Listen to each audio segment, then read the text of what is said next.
Bismillahirrahmanirrahim. Assalamualaikum warahmatullahi wabarakatuh.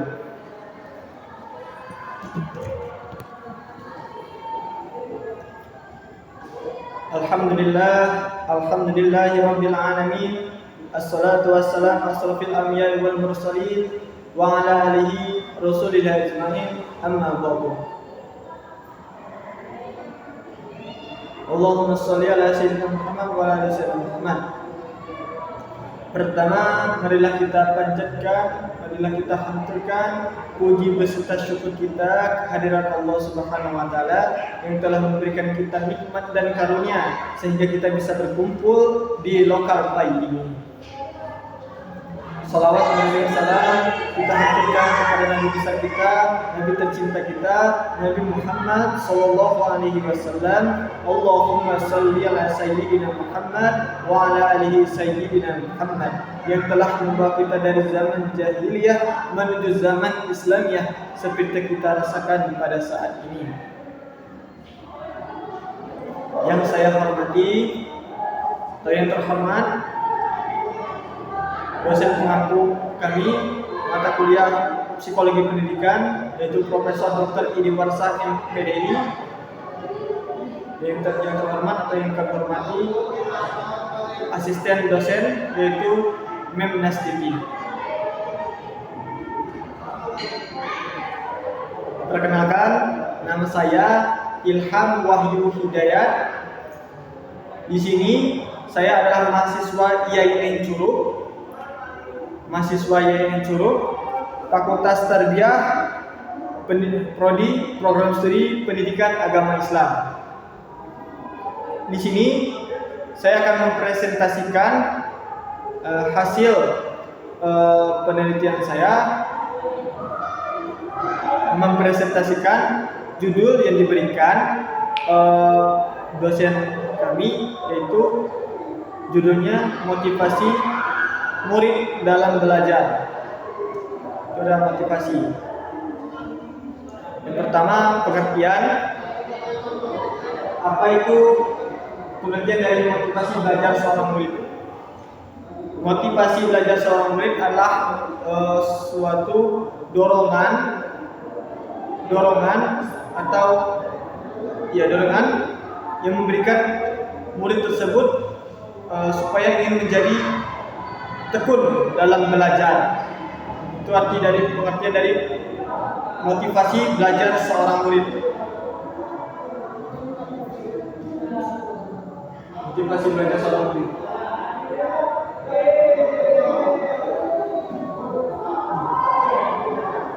Jadi seorang murid itu harus memiliki motivasi ketika ingin belajar. Jadi kalau tidak memiliki motivasi, sehingga dia itu menjadi malas, menjadi bingung, dan tahu arah tujuan mengapa saya harus belajar. Jadi dengan motivasi itu adalah ada dorongan sehingga dia untuk tekun dalam belajar. Itu namanya kan motivasi atau patokan. Motivasi itu adalah patokan sehingga dia ingin menjadi seorang itu. Itu salah satu juga definisi dari motivasi. Ada juga itu dorongan sehingga dia bisa menjadi orang yang lebih baik lagi.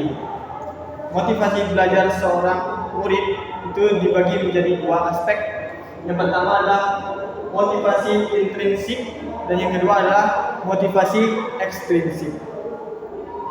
Apa itu motivasi intrinsik? Kita lihat, motivasi intrinsik murid adalah dorongan di dalam diri mereka sendiri sehingga dia ingin menjadi orang yang lebih baik lagi, ingin menjadi orang yang sempurna, ingin menjadi orang yang lebih hebat dari orang-orang yang lainnya, atau ingin menjadi orang yang setara dengan orang-orang hebat yang lainnya. Itu motivasi di dalam aspeknya itu intrinsik tadi adalah dari dalam diri mereka sendiri. Dengan dorongan belajar yang ingin memahami materi. Dorongan pertama itu dorongan dari motivasi intrinsik dalam murid. Pertama adalah dorongan belajar karena ingin memahami materi. Jadi seorang murid itu belajar bukan karena dia caper, bukan karena dia disuruh, bukan karena dia terpaksa. Kalau aspek dari instruksi tadi. Jadi kalau aspek dari motivasi intrinsik itu mereka ingin sendiri dari diri dalam mereka sendiri untuk belajar, untuk memahami materi. Itu yang pertama. Yang kedua itu minat dan kesenangan dalam belajar. Ya, walaupun dia kalau dia ada keinginan untuk belajar sendiri, pasti juga dia ada kesenangannya dalam belajar tersebut atau minatnya dalam belajar tersebut. Seorang murid, kalau dari pengamatan saya, seorang murid itu ada yang dia minat sekali dalam belajar, tapi ada juga dia tuh dalam mata pelajaran dia tuh lesu atau kurang dalam belajar. Seperti saya, misalnya contoh saya belajar. Yang saya suka itu adalah matematika, hitung-hitungan dan tuh tentang eksperimen itu yang saya suka misalnya. Tapi ketika ada mata pelajaran tentang kesenian, mata pelajaran tentang olahraga, mata pelajaran tentang hafalan, itu saya kurang dan tidak minat. Jadi seorang murid itu ada minat dan kesenangan mereka belajar itu masing-masing, bukannya fokus, bukan semua mata pelajaran itu dia pasti minat, tapi ada juga yang dia minati dan dia senangi gitu. Yang ketiga adalah rasa ingin tahu dan eksplorasi. Jadi yang ketiga itu ya kalau dia itu belajar, itu ada rasa ingin tahu dia dalam belajar tersebut. Misalnya seorang dulu mengatakan bahwa Indonesia itu dijajah Belanda. Kalau itu murid itu tidak akan berpatok cuma hanya dijajah Belanda saja, tapi murid yang ada motivasi dalam instruksinya itu dia merasa ingin tahu lebih lanjut, lebih dalam. Mengapa? Misalnya mengapa Indonesia dulu dijajah Belanda? Mengapa? Ternyata Indonesia dulu dijajah Belanda karena awalnya dulu bukan dijajah, tapi proses tukar jual beli suatu rempah-rempah atau tenaga kerja, sehingga uang yang diberikan Belanda kepada pejabat-pejabat atau petinggi di dalam Indonesia tersebut mereka korupsi, sehingga orang yang bekerja tadi mengatakan bahwa Belanda itu tidak membayar. Nah itu salah satu contoh motivasi intrinsik yang rasa ingin tahunya itu mendalam tentang apa yang ingin mereka ketahui. Contohnya tadi sejarah Indonesia. Yang kedua, motivasi ekstrinsik. Apa itu motivasi ekstrinsik? Motivasi ekstrinsik itu adalah ketika dorongan, tadi kalau intrinsik tadi kan dari dalam diri sendiri, tapi kalau ekstrinsik ini adalah ketika dorongan dari luar, seperti lingkungan, orang tua dan sebagainya macamnya. Contohnya yang pertama itu adalah dorongan dari orang lain. Nah, motivasi ekstrinsik itu adalah ketika orang itu ada dari luar itu mengatakan kepada kita dari orang lain, itu seperti keluarga, orang tua, ayah ibu, kakak dan sebagainya macamnya. Kalau dari orang tua, misalnya kita lihat ibu kita sudah tua, ayah kita sudah tua, dan itu ibu dan ayah kita itu adalah seorang petani dan kita ini bukan orang kaya, sehingga kita itu ingin belajar dengan tekun supaya kita menjadi orang yang sukses di masa depan nanti.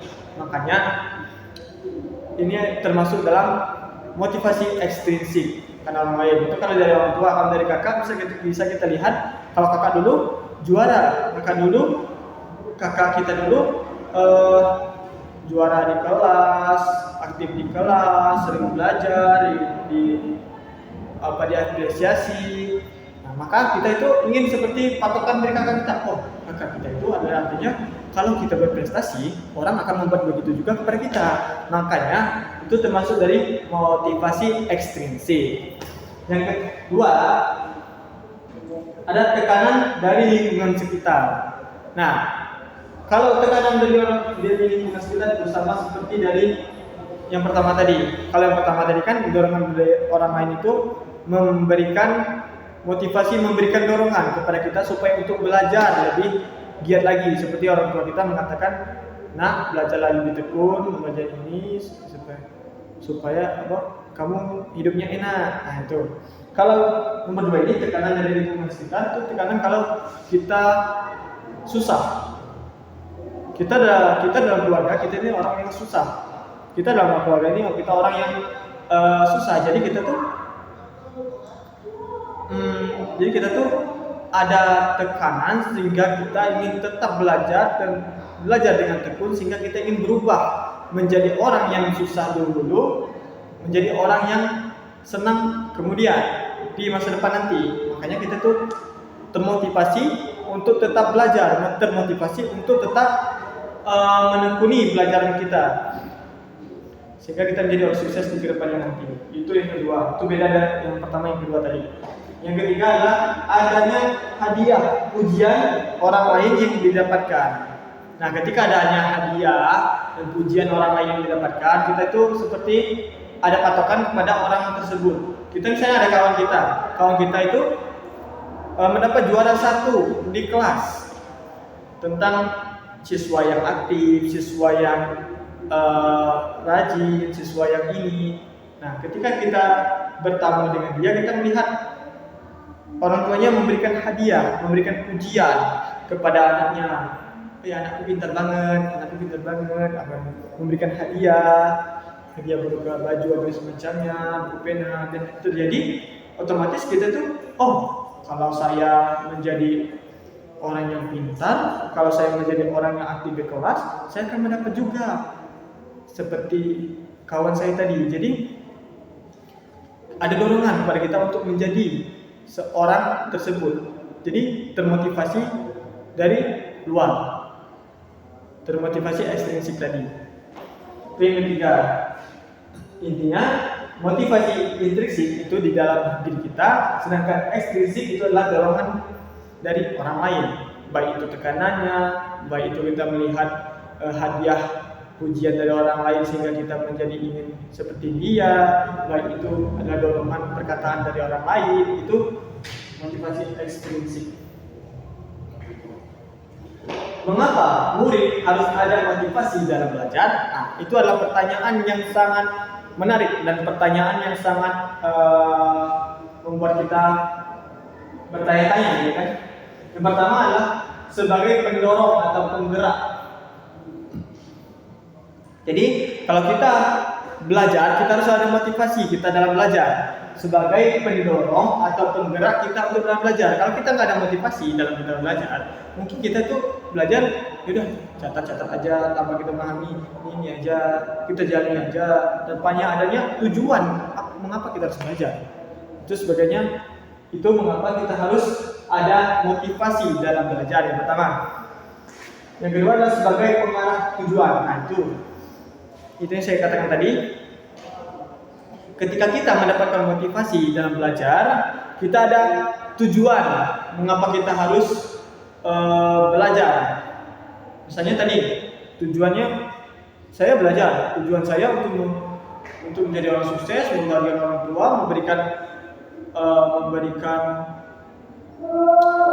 hadiah kepada orang tua, memberikan uang karena ingin membalas jasa mereka. Nah, kita menjadi terarah dan memiliki tujuan kita untuk belajar. Kalau kita nggak ada motivasi, bagaimana kita menjalankan tujuan kita untuk belajar? Gitu.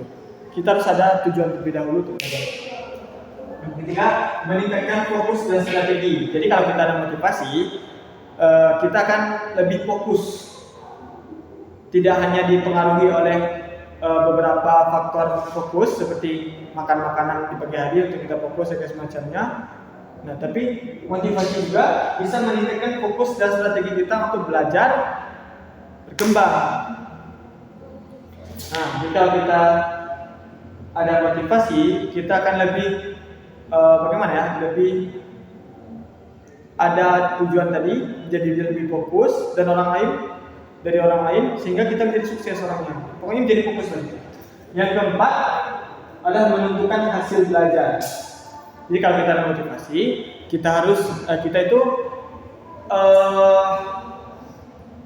sudah kita punya tujuan, kita fokus dan belajar, kita menentukan hasil belajar kita, pengen mendapatkan hasil yang lebih baik, mendapatkan hasil yang sempurna dalam belajar, sehingga kita itu menjadi gimana ya, menjadi mendapatkan apa yang kita dapatkan tadi seperti hadiah dan pujian. Itu ketika kita ada motivasi dalam belajar. Intinya, kesimpulannya, motivasi itu adalah ketika kita berpatokan pada seseorang yang sudah menjadi sukses, atau ketika kita mendapatkan dorongan dari orang lain, atau ketika kita di dalam diri kita sendiri ada keinginan untuk menjadi lebih baik. Itu adalah motivasi dalam motivasi. Nah, kalau kita bahas tadi tentang pelajaran, dikitakan motivasi itu dalam pembelajaran. Dan aspek itu ada dua. Pertama tadi intrinsik dan ekstrinsik. Ketika intrinsik itu adalah dari dalam kita sendiri termotivasi, dan ekstrinsik itulah ketika ada faktor-faktor orang lain, faktor-faktor tekanan dari lingkungan, dan ketika kita mendapatkan hadiah. Ketika kita melihat orang mendapatkan hadiah, kita termotivasi atau berpatokan pada dia bahwa kita ingin seperti dia. Mungkin itulah yang bisa saya sampaikan pada hari ini. Lebih dan kurang saya mohon maaf, kepada Allah saya mohon ampun. Saya akhiri, wabillahi taufiq wal hidayah. Assalamualaikum warahmatullahi wabarakatuh. Dadah semuanya.